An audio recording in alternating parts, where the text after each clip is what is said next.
Ahora mismo, la Fórmula 1 tiene los bólidos terrestres más rápidos de todos, por lo que sería obvio pensar que estos son conducidos por los pilotos más capaces y experimentados de la Tierra. Y para que esto sea posible, todos los pilotos deben cumplir con un requisito para poder competir en la máxima categoría del automovilismo: la superlicencia. Piensa en la superlicencia como el típico carnet, permiso o licencia de conducir que debes pedir a las autoridades de tu ciudad para poder conducir un vehículo, pero esta la solicitas con la Federación Internacional del Automovilismo, la FIA, y en lugar de conducir un coche cualquiera, conduces un Fórmula 1. Una vez que te autorizan la superlicencia, básicamente ya estás listo para pilotar en la categoría reina. Este concepto de la superlicencia nació en 1984 con la finalidad de asegurar de que todos los pilotos fueran competentes al mando de un monoplaza y no representaran un riesgo para los demás competidores. Y es que si pensamos en esto, antiguamente bastaba con tener dinero, formar tu equipo y ponerte tu casco para poder competir. Un caso clarísimo de esto es Alpiste, el piloto considerado como el más lento de la historia, y precisamente por ello se le forzó a retirarse de la competición, ya que representaba un riesgo no solo para él, sino para todos en la pista. Para tener derecho a una superlicencia, debes cumplir con una serie de requisitos que la FIA solicita y que te vamos a explicar a continuación. La FIA dice que se necesita obtener un total de 40 puntos en categorías certificadas por ellos en los últimos 3 años, y dependiendo de la posición que el piloto obtenga al final de la temporada, se otorgará una cierta cantidad de puntos.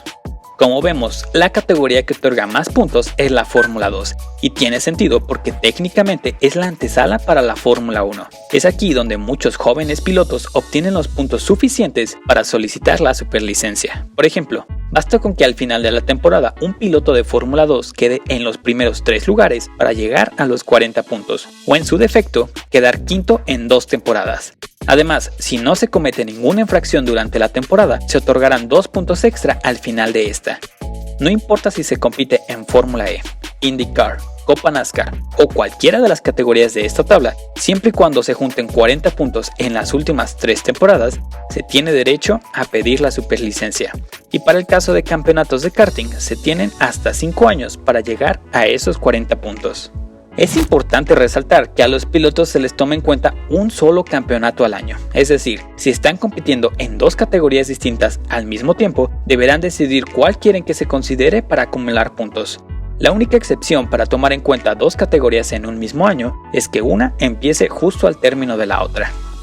Además de los 40 puntos que pide la FIA, el piloto que solicite la superlicencia deberá tener al menos 18 años y contar ya con una licencia grado A o una licencia internacional. Sin embargo, un caso bastante curioso ocurrió en 2015, cuando Max Verstappen debutó en la Fórmula 1 como piloto de aquel entonces Toro Rosso. Lo interesante aquí es que debutó con tan solo 17 años y 166 días, además de que pasó directamente de la Fórmula 3 europea sin pasar por la Fórmula 2 y sin contar con los 40 puntos que se requieren, es decir, no cumplía con ninguno de los requisitos necesarios para obtener la superlicencia. La FIA se justificó diciendo que se le había otorgado porque no veían posible que un joven de 17 años fuese contratado para competir en la Fórmula 1 y que además vieron que Verstappen tenía tanto talento que decidieron hacer una excepción a las reglas. De hecho, la FIA se reserva el derecho de otorgar superlicencias a pilotos que consideren con la suficiente madurez y talento para conducir un monoplaza y no ser ellos los culpables de truncar un posible futuro brillante de un joven piloto. Entonces, si tú tienes menos de 18 años, no cumples con los 40 puntos necesarios y tampoco con ninguno de los requisitos anteriores, pero crees tener el talento necesario para competir en la Fórmula 1, entonces puedes adquirir una superlicencia por una módica cantidad.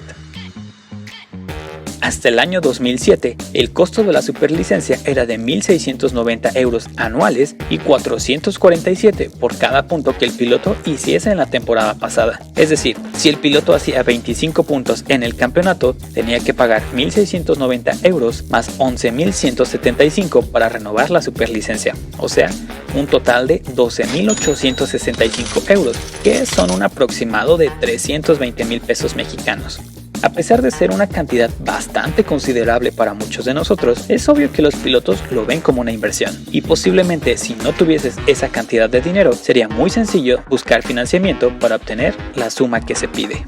Pero alto ahí, Antes de que siquiera puedas pensar en esa posibilidad, en el año 2008, la FIA decidió elevar el costo de las superlicencias, pasando de 1.690 a 10.000 euros y de 447 a 2.000 euros por punto obtenido en el campeonato anterior.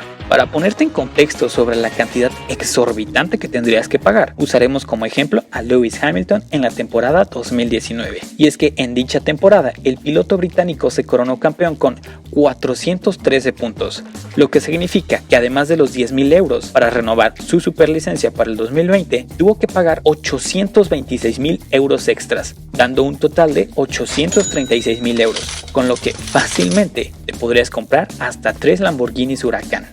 En 2009, debido a esta alza en los precios, evidentemente los pilotos empezaron a quejar, e incluso se hablaba de una posible huelga de pilotos.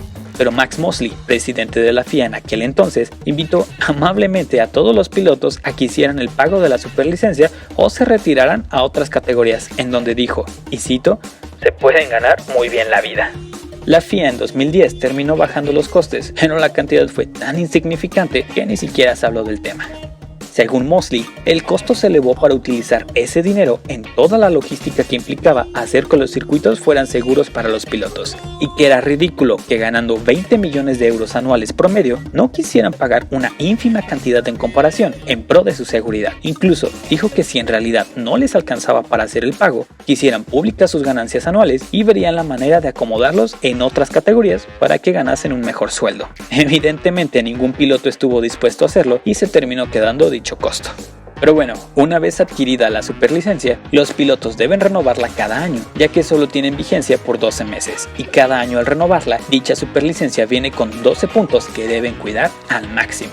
Y es que a partir del 2014 se implementó una modalidad en la que si el piloto cometía alguna infracción o falta deportiva que se considerara de riesgo o afectar de manera directa a otro piloto, se le sancionará con 1, 2 o hasta 3 puntos de los 12 con los que cuentan, dependiendo de la gravedad de la misma.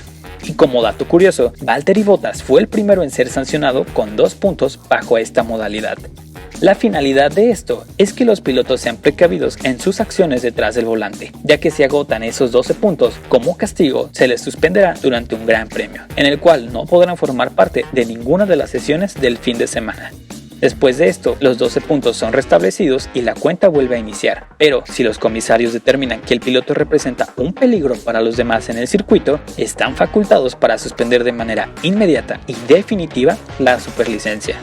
Otro dato curioso es que Sebastian Vettel es el único piloto que ha quedado muy cercano a ser suspendido en 2 ocasiones. Una en el año 2017, cuando en el Gran Premio de Azerbaiyán durante un safety car, Vettel perdió la cordura e impactó de manera deliberada el monoplaza de Lewis Hamilton. En esa ocasión, se le sancionó con 3 puntos para quedarse a 3 de ser suspendido durante un Gran Premio.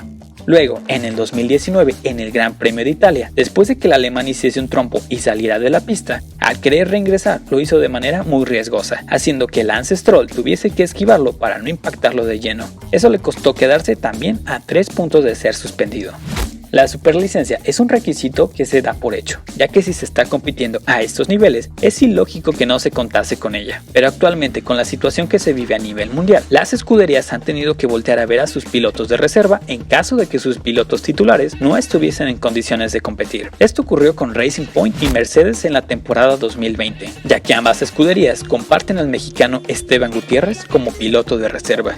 Racing Point tuvo una emergencia después de que Checo Pérez diera positivo, y de inmediato todas las miradas fueron hacia Gutiérrez. Sin embargo, para la mala fortuna del equipo, en este mismo año, la FIA nuevamente modificó el reglamento, haciendo que los pilotos que no tuviesen actividad en los últimos 3 años tendrían que acumular un total de 300 kilómetros recorridos a ritmo de carrera en un monoplaza oficial en un máximo de 2 días, antes de poder reactivar la superlicencia. Desafortunadamente, Esteban Gutiérrez no pudo competir, ya que su última actividad fue en 2016 con la escudería Haas, y ni Mercedes ni Racing Point tenían el tiempo suficiente para darle los 300 kilómetros que necesitaba, por lo que optaron por llamar a Nico Hülkenberg para pilotar ese fin de semana. Y ahí lo tienen, mis queridos dummies, todo acerca de cómo, para qué sirve y cuánto cuesta una superlicencia. Actualmente, debido a la situación sanitaria que se vive, muchos pilotos están preocupados de no poder juntar todos los requisitos para ser candidatos a obtenerla. Y es que en varias categorías se ha recortado la cantidad de carreras o de lleno se ha cancelado toda la temporada. Pero la FIA hizo un comunicado en septiembre de 2020 diciendo que ya se estaba tratando el tema.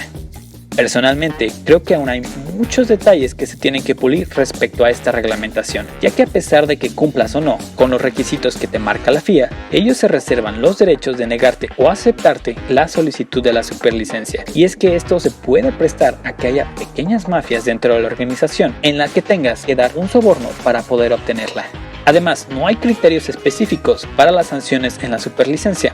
Menciono esto porque Lewis Hamilton fue sancionado con 2 puntos luego de que en el Gran Premio de Rusia 2020 hizo 2 salidas en lugares no asignados para ello. Pero después de que el piloto apelara la sanción, el castigo pasó a ser una multa de 25.000 euros sobre la escudería y no sobre el piloto, por lo que queda completamente a criterio de los comisarios el cómo se aplican los castigos. A pesar de todo ello, creo que la superlicencia es una muy buena implementación para asegurar que los pilotos son suficientemente competentes para conducir un Fórmula 1. Si quieres ver más videos como este, enterarte de las últimas noticias y novedades de la Fórmula 1, no olvides suscribirte y dejar tu like. Subo videos todas las semanas. Yo soy Luigi y nos vemos en la próxima aquí en F1 for Dummies.